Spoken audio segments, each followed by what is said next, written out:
To me, my perception is this. In the case of our colleague from Zambales, including Olongo, she's speaking on behalf of her constituents and asking for disposition without any direction. What is important is for early disposition. In the case of our colleague from Alagad, again, with due respect to him, he's talking of a case which is of personal interest to him because he's the one who filed the case. And of course, we all know that if you are intervening on a case that affects you, it could be a very sticky matter, and it is in the best interest of everyone here that we should avoid that. But if we are speaking on behalf of constituents or asking for an early or solution, disposition of the case, perhaps it is something that is acceptable. But I guess the chairman can handle this better and maybe use mediation in order to dispose of the case. Thank you, Congressman Golez. The chair would adopt the same reasoning as pointed out by the Honorable Congressman Golez. Mr. Chair. The difference pointed out is very clear. I hope the point of order raised by Congressman Rimulya is properly addressed. Mr. Chair. I think the Honorable Mother Chair, Chairman of the Mother Committee is recognized. Mr. Chair, sometimes when we are hungry,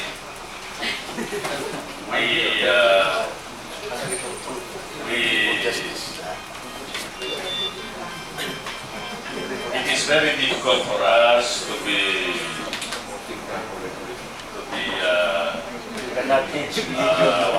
think. Mr. Chairman.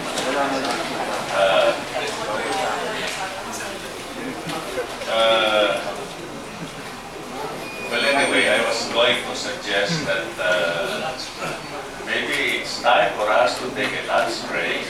Mr. Chairman, with all due respect to my chairman of the Committee on Appropriations, sana bago po tayo mag-lunch break, sumagot muna ho yung Ombudsman.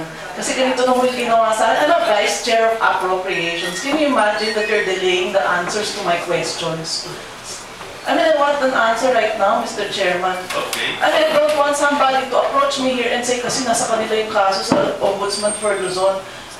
As far as I'm concerned, this is a budget hearing. We're supposed to give you funds. I don't mind giving funds to the Ombudsman's office. But when I see that some people in the Ombudsman's office is sleeping on the job, Mr. Chairman, I cannot just keep quiet and not say anything.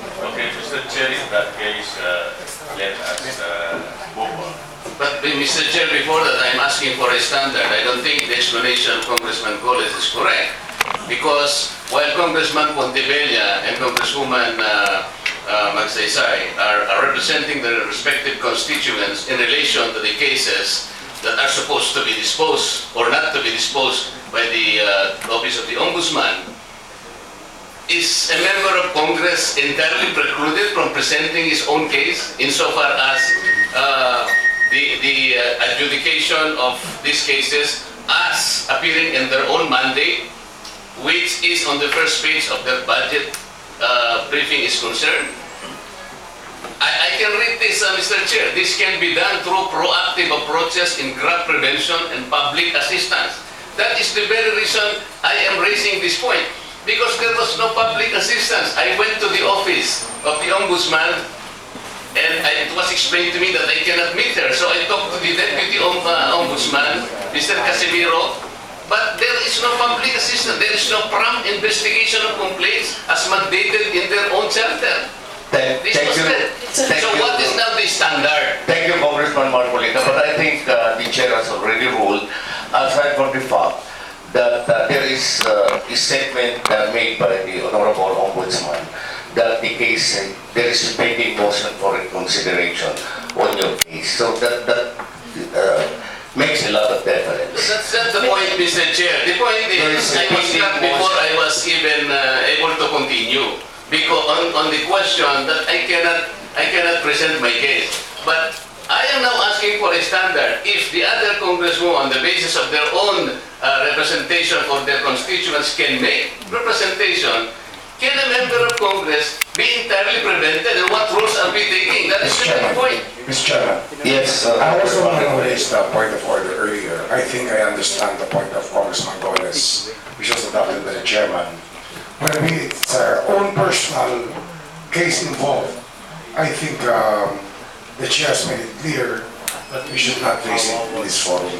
But if it's the constituents' concerns involved, then we may raise it in this forum. Because if this is a budget hearing, we may raise constituent issues in the forum, but not personal issues. I think that's the distinction given by the chair as adopted from the remarks of the gentleman from Paraná. Mr. Chairman. The chair will have a double standard now. You will recall that the congressman from Batanes lambasted the NBI for his own personal case. You know that. You were presiding. Mr. Chairman, that was there's a big an difference. ombudsman. Mr. Chairman, there's a That's big different. difference between the Ombudsman and the NBI. That's right. That's right. a big difference. I think That's right, even the lawyers Marcoleta. There is two different distinction of Mr. Chair, I do not like, I object to this. What is the difference between two government agencies? Here is a representative making his own case before this budget hearing, and he called the staff of the NBI stupid and all this. He was here. And then, aside from that, he took the floor and repeated the same articulation, using profane languages. He said, this staff of the NBI are all stupid and all this. But he was able to... I think you let's go to the decision of the chair. The chair has already ruled. You can appeal on the ruling of the chair if you may do so. But the chair has already ruled. Mr. Chairman, I'd Yes, just like to Dr. seek the answer Ombudsman. now. On my first case, with regards to the Napocor case, the first time my constituent wrote you a letter was way back in 2007. Ang utang pa lang po ng Olongapo that time was about 1.7 billion. By the time the budget hearing arrived at 2008, 2 billion na po yung utang namin. And now may budget hearing, 2.5 billion na po ang utang namin. So sa akin lang, Mr. Chairman, every time the Ombudsman delays the case, lalo pong lumalaki ang utang namin na pagbabayaran ng taong bayan ng Olongapo. Nagbabayad po yung constituents ko kasi kung hindi putol na sana makuryente nila after 3 days putol na. Ang hindi ko namin maintindihan, saan po napupunta yung binabayad nila? Bakit hindi nire-remit ng buo sa Napocor?